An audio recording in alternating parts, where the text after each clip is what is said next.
Hello and thanks for joining me in another video. We're going to be looking at how to grow your own veg and flowers from seed. So I'm going to look at a number of things from zucchini, courgette, sweet corn. We're going to look at a few additional options and flowers and everything. So you're going to see all of that today, cucumbers as well. We're going to get started by finding the seeds that we want to use first. I have a little paper that lets me know at what month I should be planting something, and I use it every year. And as you see, I upcycle, recycle where possible, use the old milk bottle to make the labels. We've got a few old containers here for plums, grapes and strawberries that I use every year, and these have been used for about 3 years.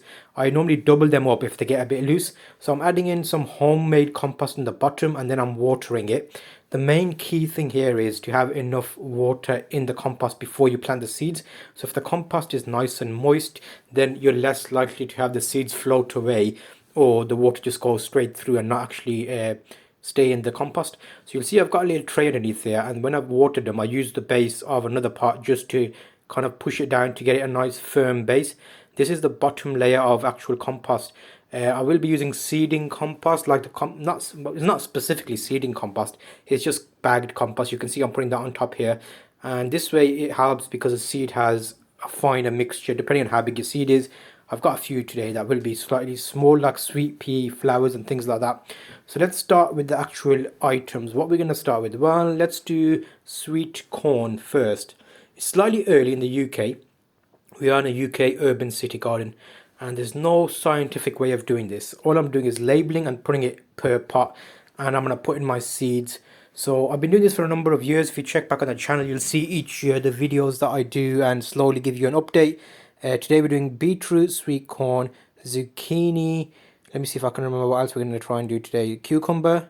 Cucumber's done well for us last few years. Last year wasn't that great. So keep an eye on cucumber. You want to keep it indoors. When I say indoors, I've got an enclosed greenhouse type affair in the garden that I kind of head start these in.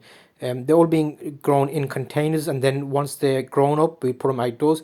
How did I spell zucchini? That is entirely long spelling, but let it go. The interesting labels that you look back on. Okay, so that's there. We've got a nice layer of compost. We check, oh, lantern pumpkins we like to start as well. They're a bit too early. What I like to do is I put a few in now, and then I also put in another set in about 3 or 4 weeks.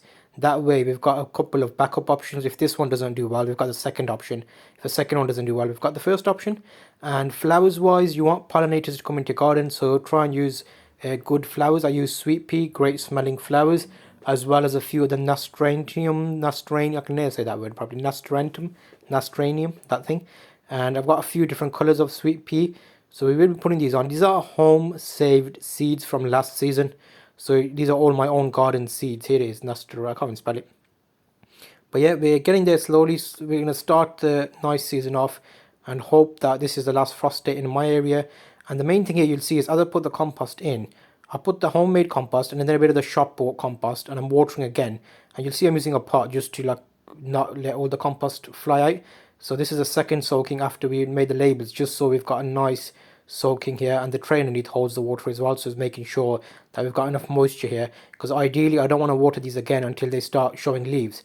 That's basically giving enough moisture. So we're starting here with zucchini. I might put 2 or 3, and again here I'm just pushing them into the compost. There may be loads of videos out there you put them on the side or down or up or what way around you put them. I don't really worry about that. It gives them a head start, because when they come out they start and they get the little tail out and they start going. Here I've got sweet corn. I'm putting 6 in here. I do have a sneaky feeling that the mice might get these, but we'll see how this one goes. Last season I put sweet corn in a pot and then I put it indoors in like a Tupperware container just to avoid the mice getting them. And you can see here next up jack-o'-lantern, I think it was a pumpkin. And then we've got cucumber seeds here. Again, I'm putting a few of these down, 2, 3, 4 maybe. And as they come out, we can prick them out and put them in other containers. Let's do another one in there just to give them a, oh, look at that, flick it all over the place. But yeah, it's nice weather now, so we always get this where we get false start to the season. But I waited for that false start to go away. I'm hoping this is not a second false start and we get really cold snow again or something. Beetroot is an interesting one. I've got some in the garden already. This is the Bolt Hardy variety, and they're a good time to start now or in the next couple of weeks. So we're going to get those in the pots and let them sort themselves out. Whilst we've got sweet pea, these again are saved from the seed. I'm just, yeah, generously just whacking them out on the pot, and that gives you an idea of how they do there. Could have been a wider view, you would have seen it nicely, but the pots are basically, the big ones are the plum pots. The small ones are like strawberries or raspberries containers from the shop. There you go, you can see that now. So I'm just moving these along to see the ones that I'm using, and then I'll put some compost over these. And this is the shop bought compost, nothing special. It's like the Aldi little home store special type stuff, like a couple of quid for a bag. I normally just use one bag of this just for potting and seeding, and the rest of it is my garden homemade compost stuff. I did a video last year, I think it was, about my compost and that, so have a look at that, you might find that interesting. It's always handy to start that off early. So here you can see they're all nice and ready and set up, and if you haven't got yours in, make sure to get them in. Thank you, and I'll see you in the next update when these are a couple of weeks in.